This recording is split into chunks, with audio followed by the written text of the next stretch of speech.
Awesome. Welcome back to Project KALM. My name is James. I'm your host, and this is episode 16.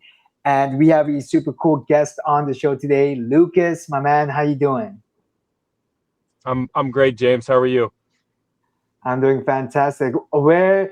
So right now you drove somewhere where there is service. Whenever you have to take on like an important call, do you always drive to this one spot?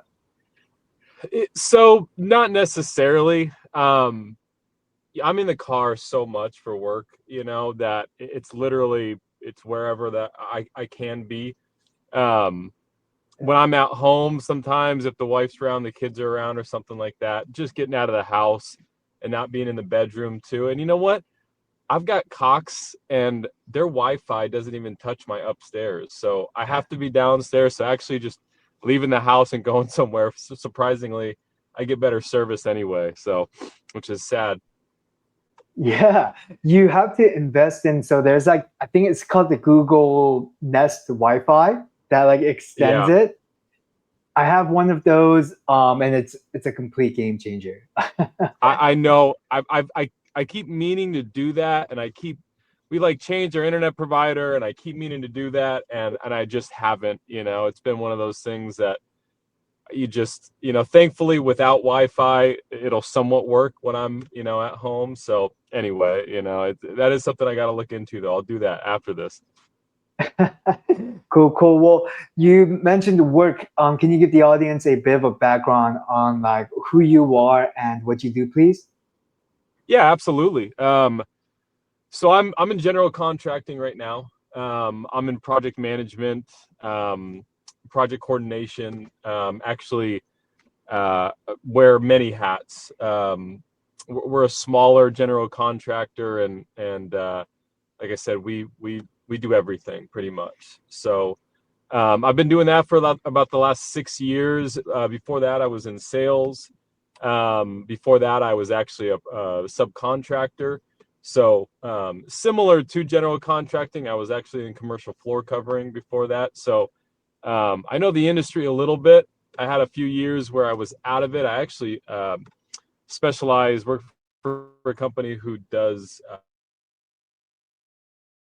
car was too hot right now. So Cool, cool. Well, we're back after a bit of a technical difficulty, but Lucas, you just the last thing that I caught on camera was you did general contracting. Before that, you did sales, and before that, you did subcontracting, and then you also have some experience in flooring.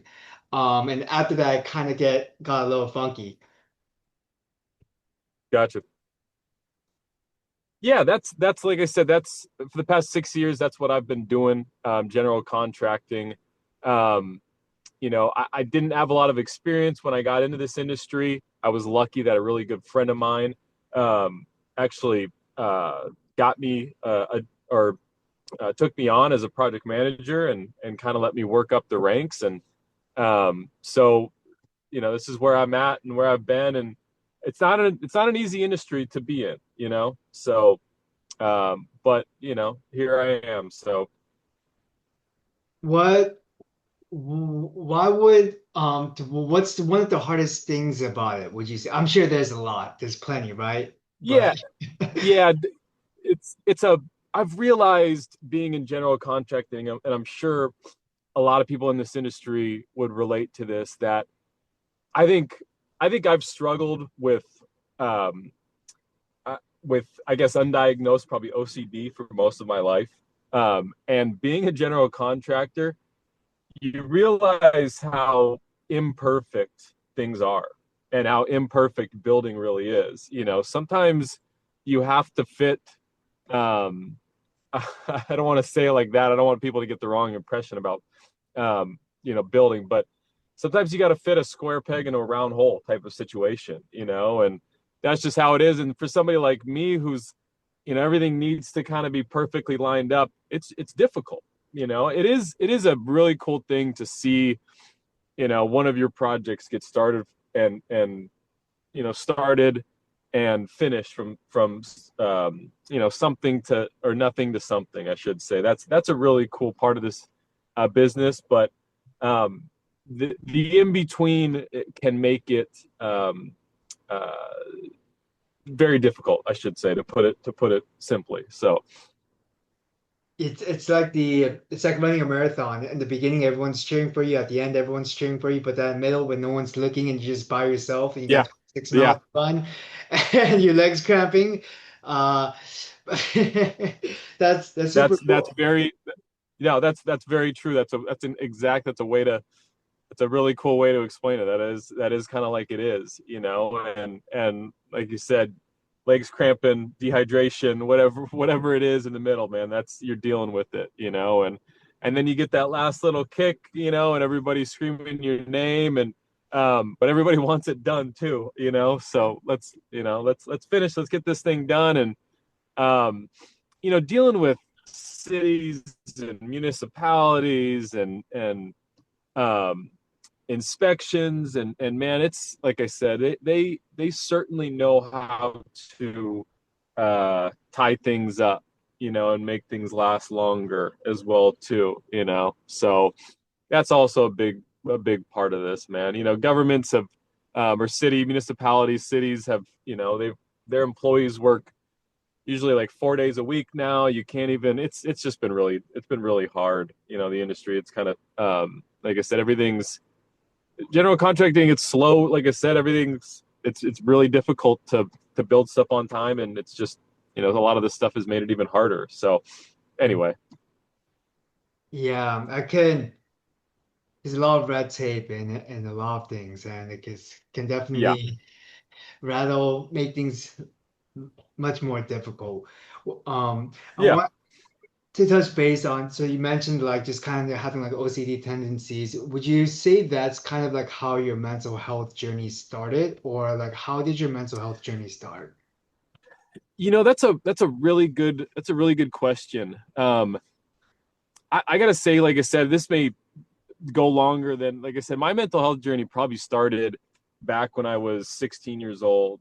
And I actually had a really horrible experience with smoking marijuana, um, and really threw me off for about 5 or 6 years. And at that time, I was prescribed Paxil. I think I never actually took it, which I'm thankful for. Um, but like I said, really bad experience. I went through DPDR, you know, a lot, which I didn't even know what that was until just recently. It's crazy, almost, you know, 25 years later to realize what I went through back then, you know, or just figure out what I went through back then, what it is. And anyway, I dealt with that for a while, and thankfully kind of grew out of it and moved on. And then later in my 20s, I actually felt like I was, you know, for the most part, an extremely level-headed, you know, upbeat, you know, no depression. You know, I did have a lot of anxiety after that incident for periods of time, but you know, kind of grew out of them and had a great 4 or 5 year period. And in my late 20s, I actually this is part of my story. Like I said, I was prescribed Norcos for back pain, back injury, and ended up getting hooked on opiates, actually. So um, dealt with that. I still deal with that, actually. Even, you know, 14 years later, I'm still dealing with, you know, treatment recovery, relapse, all that stuff. It's all part of my story. So it's all part of my mental health journey too. So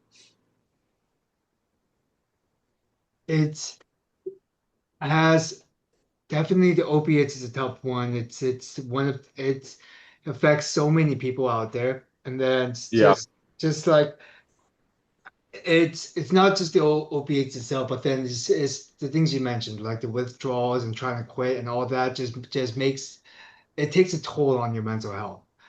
And yeah.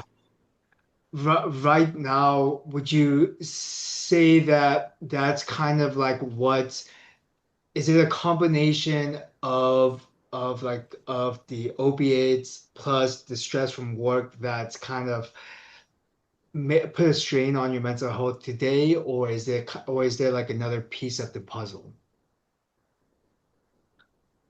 Yeah, I mean, there is another piece of the puzzle too.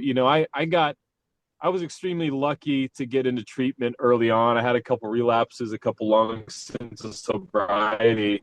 And I was lucky that I found opiates kind of later in my 20s. I think earlier would have been really bad for me, even though it still hasn't been great. But I got into treatment and sobriety really worked for me. And I had a relapse about 6 years ago, and I actually found a Kratom, and was kind of touted as a kind of a wonder natural product to kind of get you off opiates and stuff. And I tried it, and it actually worked. And for a long time, it helped me, to kind of keep me in line. Before that, every 7 or 8 months, even working a program, I would relapse and have some really, or have some bad stints of, use. And the Kratom actually allowed me to, kind of, I guess, you know, be normal for a period of time, but just like anything like that, it's too good to be true type of situation, and about 3 years in, it kind of turned on me and started giving me really bad health issues, what I thought were panic attacks. And rather than, just like an addict, rather than taper or try to remove the kratom from my system, I actually sought out benzos, which I had never really, had an issue with or dealt with before. And that started a journey of kind of both for about a year and a half until I realized just last February, I can't maintain like this anymore. It had gotten a lot worse. So it was time to taper both. And that's what I've been doing for the last 6 months. And it was 8 months ago that I really found your product. Like I said, it was just, I was dealing with some major, I've been pretty fortunate in, benzo withdrawal is brutal, and I know you can attest to that. We've talked about that before. And I've been lucky that for the most part, it hasn't been terrible. I'm still on a very low dose of Klonopin, that I'm still trying to remove. And, but, there was some days where, the doom and dread in the morning was just brutal. And, like I said, I was willing to try anything. And that's where I came across your product. And I went, you know what? Like I said, I'll try anything. And by far it has exceeded, what I expected or what anything else has done for me, which is incredible, and I'm still not out of the woods on my journey, on my sobriety journey and my, taper journey yet. But all I can say is it's made a massive impact in that. Like I said, I've been tapering two pretty heavy drugs at one time, which people say don't do. And I've been pretty fortunate to be, I haven't had a panic attack in 2 months. I've had some anxiety, some bouts of anxiety, here and there. But to say that, in my predicament is pretty incredible, So anyway. No, I think no, because I've heard the horror stories of trying to get off kratom, and I've experienced the horror story of getting off benzos, and like I feel like Of course. those two are like the withdrawals from both of them. There's like a few things in the world where the withdrawals can actually kill you, and I feel like those two, alongside with like alcohol, are up there. And the fact that you're able to taper down on two of these extremely harsh medications that's extremely impressive. Um, and I know some of the people watching this, I actually have because I launched the Mind Hack about like 2 years ago, and then I think this is around the time when Mm. everyone finally it kind of hit them that kratom is not that miracle drug. It's kind of dangerous, and everyone's been trying to get off. And I've been hearing just so Yeah. many Yeah. stories about this.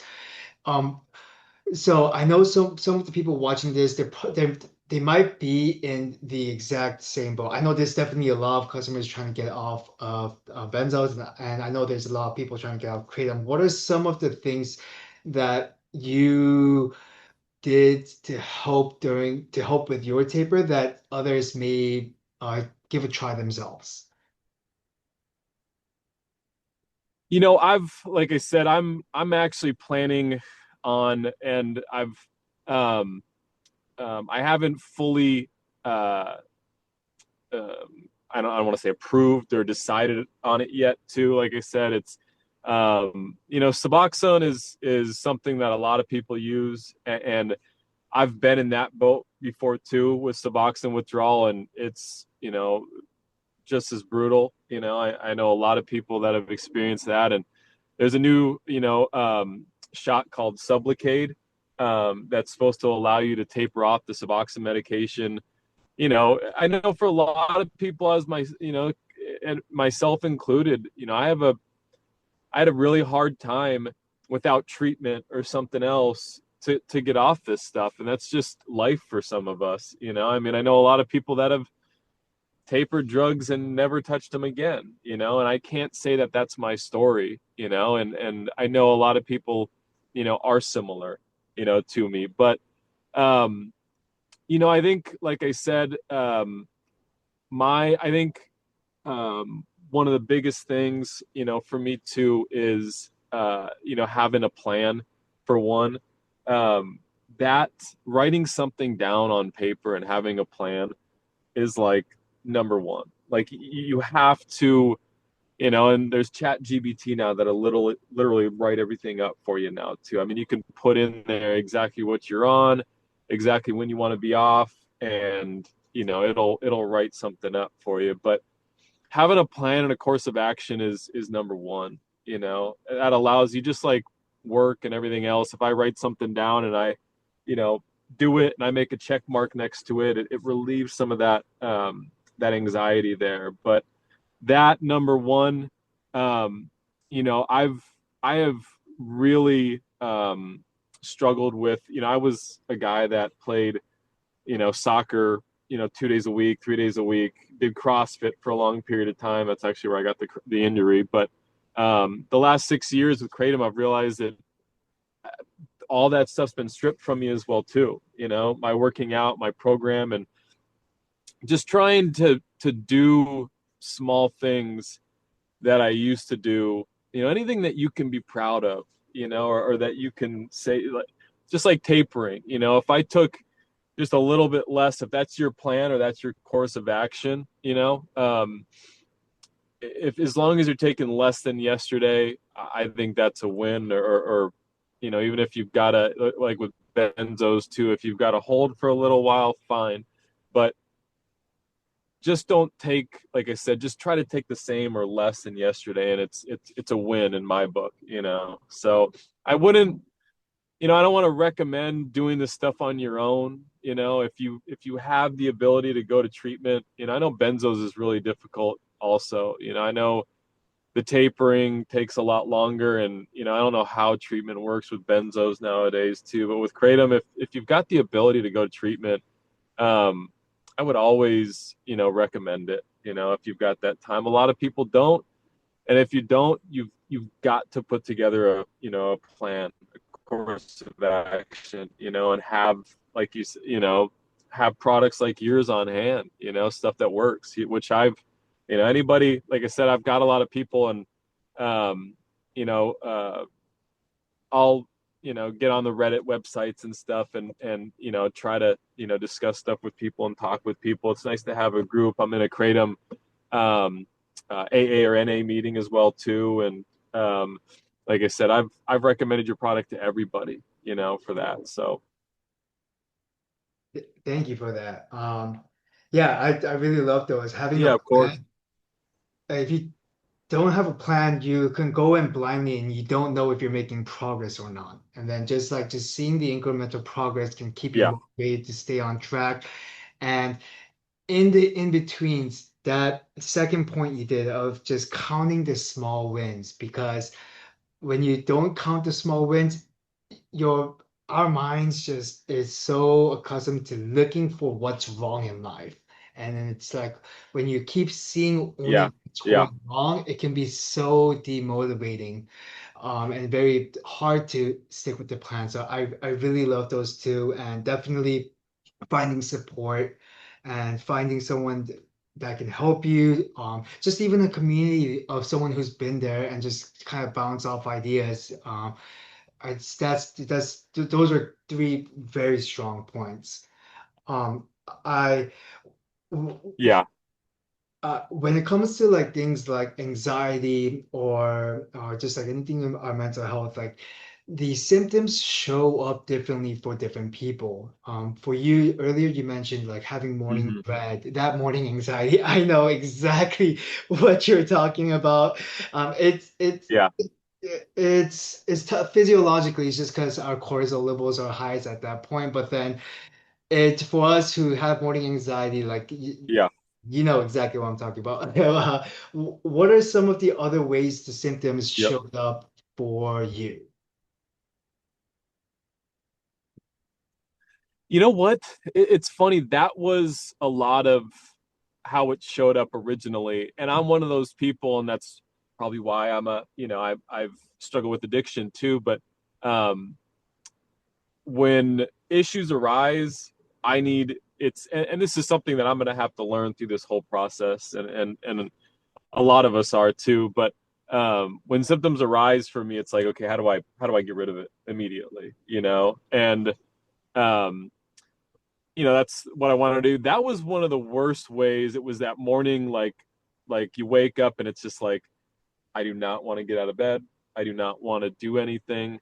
Um, Other than that, I get a lot of physical. I started to get a lot of physical symptoms with me. I think I internalize a lot of stuff, um, and so I think some of my stuff was body related.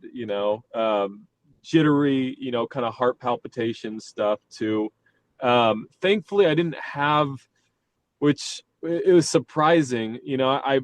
I started to develop a little bit of, DPDR, depersonalization, derealization, and it went away even after using your product. But I'm telling you, that was the best thing about using your product too. And granted, I know that I'm still in the process of, removing, benzos from my system. But I was fortunate that, in this case, I found a product immediately that actually worked immediately, and that was for the most part, and it still does occasionally, the last couple of days, like we've talked, recently, and um, I felt bad for canceling on you a few times too, and I've had some weeks where it's been a struggle, and no panic attacks per se, which is good, but it's just a little bit of that. Mhm. It's just that itch, that anxiety itch inside, that kind of deep rooted, where it's not terrible, but it doesn't go away easy type of scenario, where it's just like I know something's wrong, but it's not, I can't pinpoint it, and so. But I've been really fortunate that, um, like I said, after I first started using your product, a lot of that went away. And I've had, like I said, I can count in the last, I think 8, 9 weeks since I've been using your product, that there's been 1 week here and a couple days there that have been a struggle. And other than that, I've been very fortunate to not have the anxiety like, I did originally. So yeah, there's benefit to wanting to, like I said, thankfully I didn't use something else, and there is benefit to wanting to get rid of the stuff immediately, because I'm an over, like I said, that OCD, I'm an over researcher. I'm online, I'm doing all this stuff, and but like I said, I came across your product and I just went, you know what, I'm willing to try anything, and thankfully it's worked, and like I said, it's been nothing short of miraculous of where I'm at. So very thankful for that.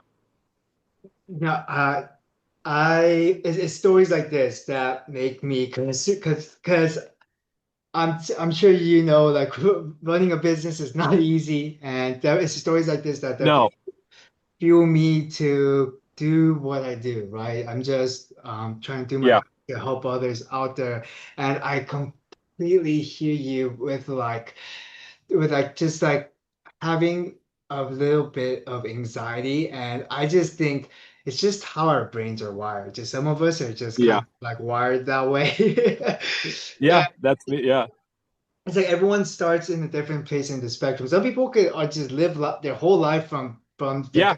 conception, just being completely happy, and it doesn't matter. Some of us start a little bit on the more anxious side of the spectrum, and it's just Yep. who we are. Like, are we going to kind of fight that and like it's fight that for the rest of our lives, or learn how to live with it despite that and enjoy life as Yeah. much as possible? And I think that's like one of the most important things. I'm glad that we were able to kind of help you on your journey. What after you take your scoops, I know it's a little bit, it's very difficult to kind of verbalize on how calm feels because first of all, calm feels differently for different people. How does calm Yeah. like for you? It's that.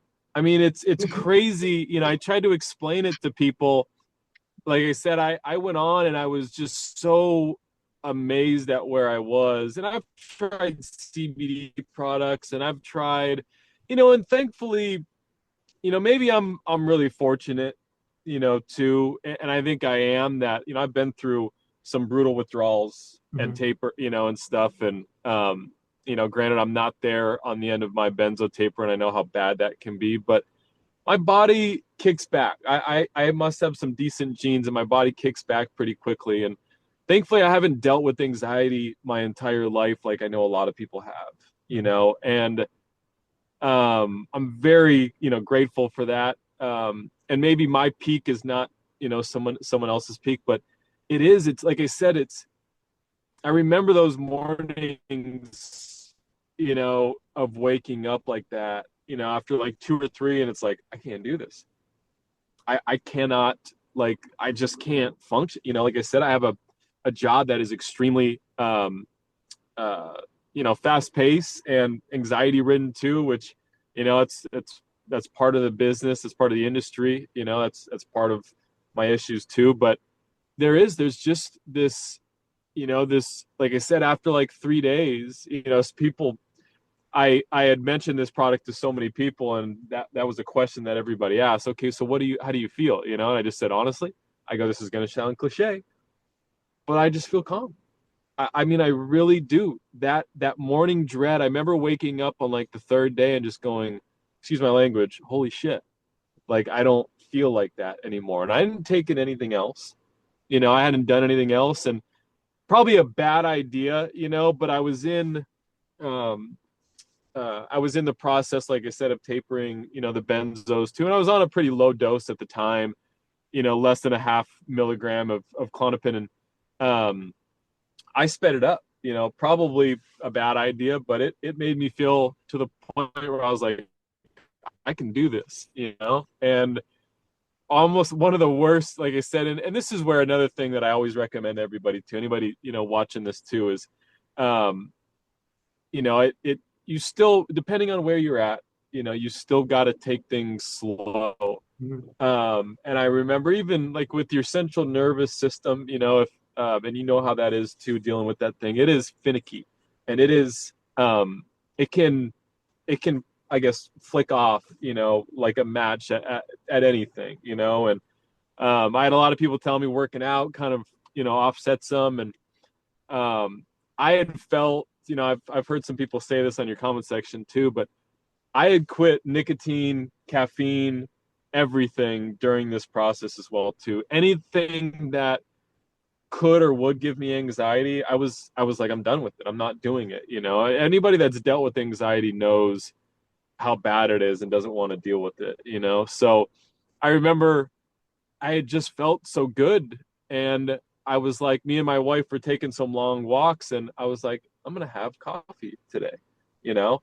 And I had been drinking decaf, and I was always, after I got sober the first time, coffee was my thing. Like I was kind of it's like the craft beer people. I was, a coffee. I was a craft beer guy before I stopped drinking about 8 years ago, and probably 9 years ago now. And that's what I got into. That was my thing, is craft coffee, and having to give it up was difficult. But you know, like I said, anybody that knows anxiety knows, hey, I'll let coffee go, you know, if I don't get a panic attack. And I had coffee and went on a long walk with my wife, and it was a little too stimulating for me at the time. And I went, okay, I realized I got to pull it back a little bit, you know, like this might have been, but like I said, that's a testament to the product, that I hadn't felt like that in, you know, up 2 months, 3 months, you know, it was brutal. So that was, like I said, there's a good, you know, there's a good part to that. And there's also, like I said, you for anybody in the same situation, you still got to be careful, you know, with your system. And I figured that out, which most of us do. You know, we kind of figure that out the hard way. And but you know now, and like I said, this process it's a slow process. You heal slow. You know, you recover slow, and you know, that's another thing. Being an addict, you know, we're all about quick fixes. You know, it's how can I fix this quickly? It's the same thing the way I found your product. And I think that's one thing that I really have to work on is, you know, especially as, you know, this benzo taper gets lower, and you know, I get off some of these other medications too, is realizing that there is no quick fix, and I'm going to have to sit with myself. And, you know, I might feel uncomfortable, you know, a few days, and that's really hard for me, you know, and I've acknowledged that before too. But, you know, I think there's a reason for everything. That's also something that I've always said. And, if I didn't believe that, then, you know, I keep wondering why I'm here. But there's a reason for it, you know, and whatever that is, whether it's to get me to slow down and work on my faith or whatever it is, you know, there's, like I said, I do believe that, you know, I'm in this spot for a reason. So Yeah, you you explained perfectly the one thing I try to tell every customer. It's because everyone who buys mhm. calm, they're in some sort of they're trying to heal in one form or another. And Yeah, I go like the first step to healing is to stop the things that's making your situation worse or your mental health worse. yes, And then yep. because if you continue the same activities and you keep adding I band-aid wish I would listen to that too. Yeah, ointment on top, the wound's going to continue to grow, right? So yeah, you explained it perfectly. And just one a heads up, the the recording is going to stop at 40 minutes. If that happens, we're just going to hop back on and then we'll do the okay, recording. cool, I awesome. don't, I don't, As I long don't as you think got time, man. Are you good with that? Yeah, I'm yeah, enjoying yeah, it. So okay, I'm cool. good. Um, I want to, and so that's always the first step I say in healing your mental health. Get rid of the things that hurt it more, and the second step is add the things that actually help heal your mental health. Yes. Um, what so is it calm is one of the second steps one. Are there any other like activities you do that's been kind of helping you on your journey? You mentioned faith, maybe like meditation, journaling, things like that. Yeah, you know what I've, like I said, right now is I've there's nothing, sadly, I do everything sporadically, you know, Mhm. and that's one of my biggest things right now too, is to get on track with those things, is being consistent with those things. You know, I consistently screwed with my mental health for so long. It's like now it's time to readapt and you know, do what's beneficial for my mental health. I do a lot of walking with my wife. I walk the dog. That's something that we do a lot of. Um, you know, like I said, I've it's been one of those times where I didn't do, you know, I was a guy, like I said, that did so like I was you know, especially in the gym too, you know, like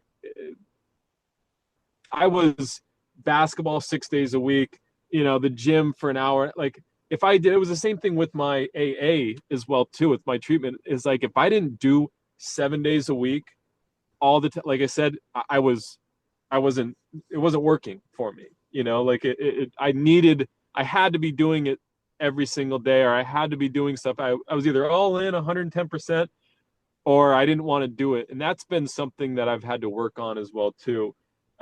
Especially right now is knowing that the little things, just doing one little thing here and there, one little thing for my mental health each day, is more than I've done in the past 6 years, sadly. So I do a little bit of journaling.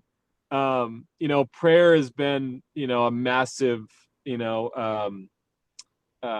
thing for me. My faith, also, it's one of those things where, as an addict, you wonder, and, I know people will say what they will about, their faith and religion and God and stuff too. But, even my 16-year-old son, who I'm very open with about, what I have or what's been going on in my past and recently. But, like I said, I always believe that everything happens for a reason. And I always wonder, it's always like, man, why did I do this to myself? I don't want to say God allowed this to happen to me, but, there's, like I said, if the reason behind it is that, I'm going to have to rely on somebody else more than myself. And I think that's part of the AA program as well too, man, is that, you've got to realize that what I've done and my thinking got me to where I'm at.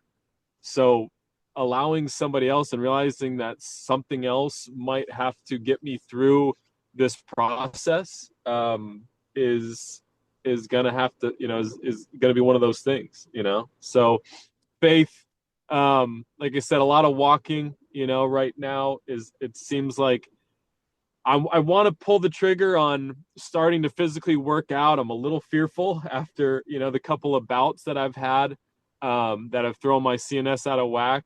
But I think that's the next thing. Working out is always been one of those things for me. And I know you do the same thing, that is a game changer, I think, for everybody, So, but thankfully I've done the little things, and it was almost like I had to, nicotine and caffeine and all those little things, like they were just a necessity to get rid of, So it's like, oh, hey, that was a good thing. But it was like, yeah, I wasn't going to do anything that was going to, throw me out of whack again like that. So, but yeah, yeah. Yeah, exercises. I think like exercise single-handedly brought me out of my darkest days. And then like because Yeah. it was a way for me to pour out all my negative energy. And I didn't have an outlet for all of that before. And it's definitely like it's one thing I do religiously. Well, but it's funny because exercise and faith is another one big part of my healing journey myself as well. So Awesome. two peas in a pod. I Um, love to hear that. Yeah. if you had to summarize, like, kind of like how your day is like now that you have Mind Hack in your mental health toolbox, what, how has your days changed from before Mind Hack and after Mind Hack? Um, man, that's a good question too. I've, for one, I feel like this isn't, I tell you what, being stuck kind of on Kratom, and I know, and I'm hoping I'm not the only one. I'm hoping that somebody else, because I've searched around, for people in the same kind of predicament, and there's not a lot of people, thankfully, that have, been dumb enough to do, both of these or get stuck on both these drugs at the same time. I'm going to laugh about it now, but, I feel like this is doable. There was a time period before, where, I had started taking Xanax to get rid of the panic attacks that I was having. Couldn't quite get off the Kratom, and I just went, I don't know if this is possible. I was at a point where, I just felt like, man, this is not like I just cannot do this, you know. And I know a lot of people have been there. And again, too, I'm not all the way off of anything yet, and I don't know how bad this is going to get, but it has felt like it's given me that uh, it doesn't feel hopeless anymore. You know, I mean, like I said, there was a time period where I wasn't even, I was tapering a small amount, and the anxiety that I had in the mornings, and there was a point where I didn't go to work for a week. Like I was at home ruminating, and like I said, I felt like it was impossible, at a point. And it's given me that, okay, this is not impossible. There's going to be, I'm sure there's going to be a lot of symptoms that come, farther down the road. But, I think that, like I said, the fact that my anxiety has been so minimal lately, I can deal with a lot of other stuff. I think anxiety is one of those things, and it's no wonder, they've made, they turn out, I think, I mean, I don't know how many Benzo scripts were written, the last year. I think I looked it up. It was A lot. 40-50 million or something like that. Yeah. Because anxiety is awful. It really, really is. And dealing with these two drugs, that's part of the healing process, is dealing with it. So, yeah, just simply, like I said, that's the difference. Is I feel like I have some hope, like, okay, I'm going to do this. I'm not just going to be stuck on this, or I'm not going to end up, a lot of people, I'm lucky my doctor kind of went, okay, hey, we'll help you out. I'll let you taper off the benzos, and, we could start the Sublocade shot if you want. And, that doesn't happen a lot, and not sure that's the greatest idea yet, but either way, like I said, I feel like I still have the ability, like there will be an end at some point, and I'll heal, and no matter how. Yeah, yes, sir. I I need to definitely pay for Zoom, but I'm sorry. I'm sorry. That was such a bad That time. was my, it's my fault that for some reason the other thing wouldn't work. So all good, man. Like I said, I'm glad. I guess going long, I talk a lot anyway. So No, I love your story. It's because it's so inspiring. Because like, if I was in, if if it was younger James who's going through the withdrawals of his benzos, and I listened to your story, like because I had a lot of relapses myself too, right? Because it's just everything was just so brutal, and I feel like it's stories like yours yeah, would have pushed me and motivated me to continue to let me know that there's light at the end of the tunnel. Like it's not gonna be like this forever. It's gonna hurt now, but in the long run, like you're doing the right thing. And like just like the tips of like find the small wins or try to see if there's other people that can support you, because I told you like I didn't I kind of was alone, and I kind of ripped off the band-aid and I suffered for it. So I definitely don't recommend that to anyone. And I think like the tips you provided are just are perfect.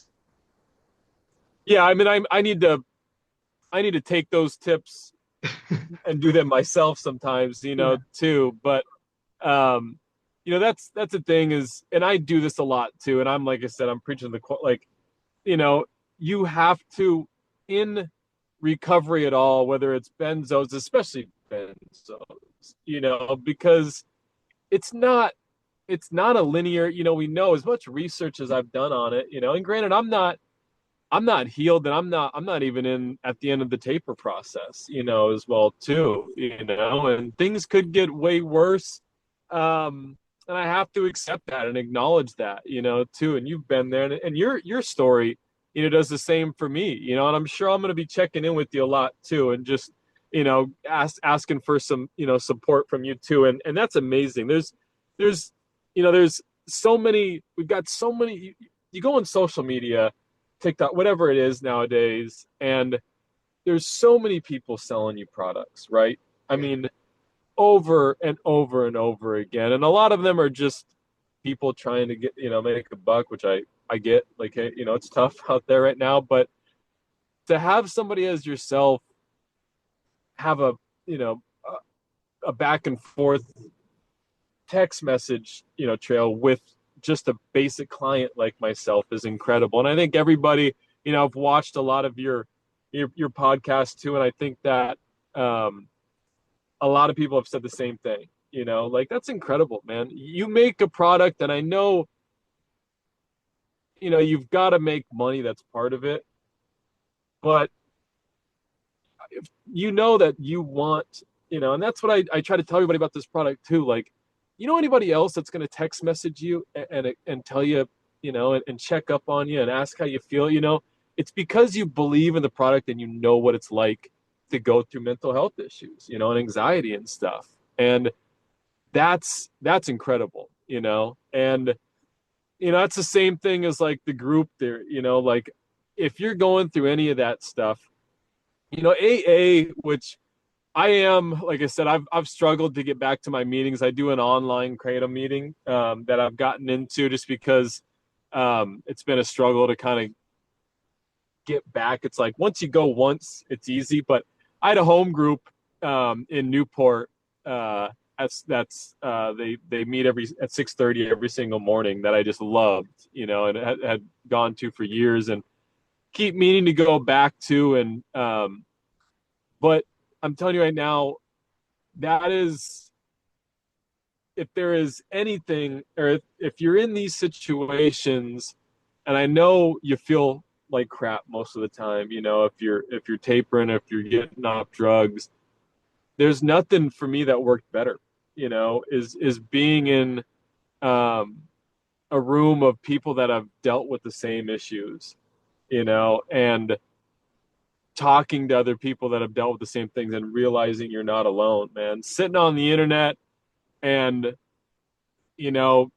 scouring websites for things to heal, like I said, isn't going to make you feel any better. What is talking to people like yourself, and I think that's amazing. I mean, our text messages just here and there, you just makes a difference.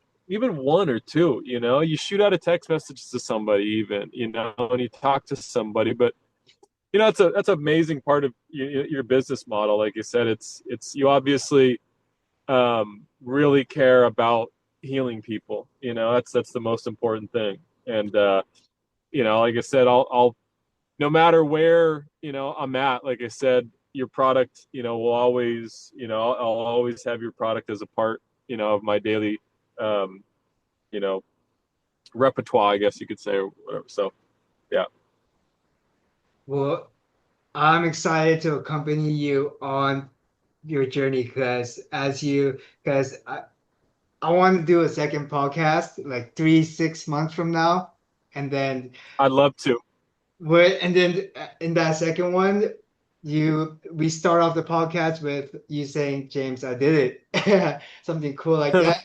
I don't want to like super pressure you because you definitely go out like you gotta do this safely too. Like don't rush things. Yeah, Um, but like you get the gist. I'm just kind of like picturing like a movie scene, but I feel like that'll be a very cool follow-up call.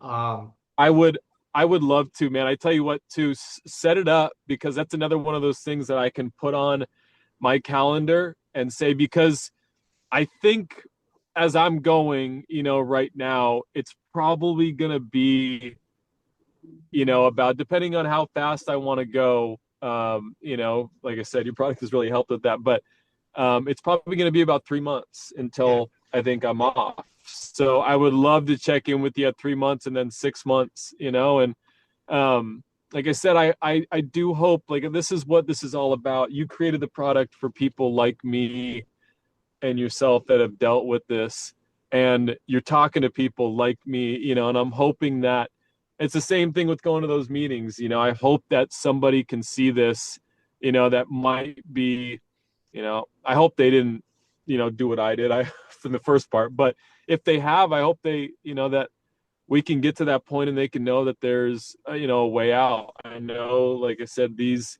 you know addiction and benzos and whatever they are can just be wreak havoc, can be brutal, but there is a way out. As hard as it is, there's a way out. So Yeah. Lucas, this conversation is like giving me goosebumps. We're offline. We're gonna go and get that follow-up podcast set up. But I want to let's do throw it. throw three. I always end the podcast with three curveball questions just to throw you off your game. You Love it. ready? Love it.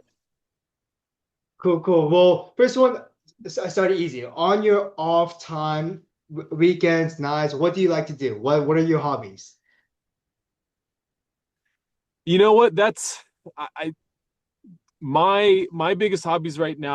I mean, I know my wife probably gets tired of this, but I love hanging out with family. I've got two high schoolers now, and I always force them to hang out with me, right now. And I think that's part of where I'm at in my recovery as well, too. I just love being around my kids and my wife and stuff too. So, I'm lucky enough that my kid plays pretty competitive soccer at 16.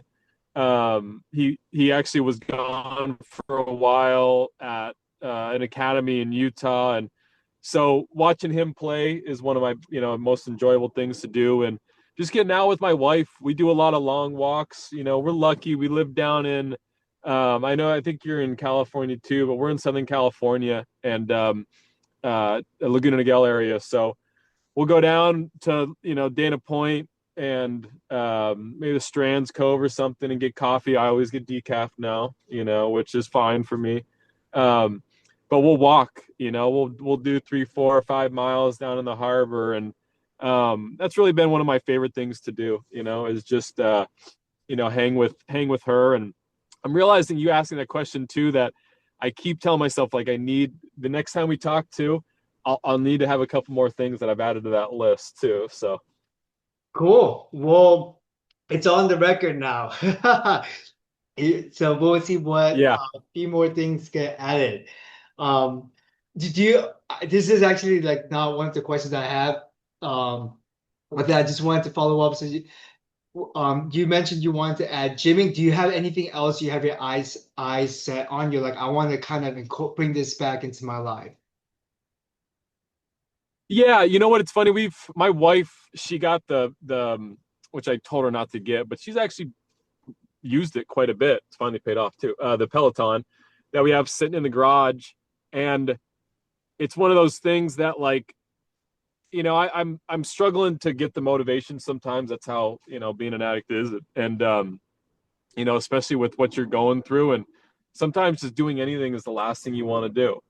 And that's been on my mind. I see that thing all the time, and it's just like, I have shoes. I got them. I used to ride a little bit, and just getting on that thing, whether it's 20 minutes, whatever it is, just 3 times a week, twice a week, whatever it is. Like I said before, anything that's more than the last time, because I think it's going to really help with everything that I'm going to go through in the future, and after that as well too. If I don't do it now, when I'm in maybe severe withdrawal, I'm definitely not going to do it then. So hopefully I can get it under my belt now and have it as a another thing in my tool belt. So Fantastic choice. I'm gonna text you every week, Lucas, for the next 4 weeks to get you started on that. I'm actually gonna mark that on my calendar. I'm I'm I'm gonna keep ready. you. I'm going to do it. Cool, cool. Second question: is there anything that you've always wanted to do but you haven't done yet? So essentially, a bucket list item. Yeah, that's one of those things too that I've been contemplating. The reason too that I want to be completely sober is I want to travel. I couldn't imagine right now going anywhere. Like, that's one of the scariest things too, is like, I'm in my 40s, and I don't know if I'm ever going to retire, but I want to take my wife places. She deserves it. She's been through a lot with me. I'm also a huge soccer nerd, and I'm a huge Manchester United fan, sadly. And I've always wanted to go to Old Trafford and watch a game, and so that is, if I can do that, in the next 10 years or so, after I get through this, I'll be extremely happy. If I can travel at any point, like I said, I'm gonna be very happy. So You will travel. I know it. I think like in the direction you're, it's just it's not if I can travel, you will travel, Lucas. I know you'll get there. I think thank you, man. That means a lot. Yeah. yeah. Lastly, if you can give younger Lucas one piece of advice, who's Oh man. what would it be? And younger Lucas is just about to enter his mental health journey. He hasn't entered it yet, but you're face to face. What do you say? The first the first thing I always say is don't don't take that prescription of Norcos ever. But even before that, honestly, and I tell this to my kids too, and I need to practice what I preach also, but do what's hard. Do what is difficult. I think that's why I struggled later in life. Um, Also, is kind of always took the easy road, the easy way out. It's um, kind of the same way with my addictions and stuff too. But doing what's difficult, man, is so good for your brain and your mental health, man. If you can do what's hard, you can do anything. Like these little things I look back at as a kid that I probably just went, man, I should have done that. Would have helped me in business, life in general, man. It's just don't don't stop because something's hard. Do it.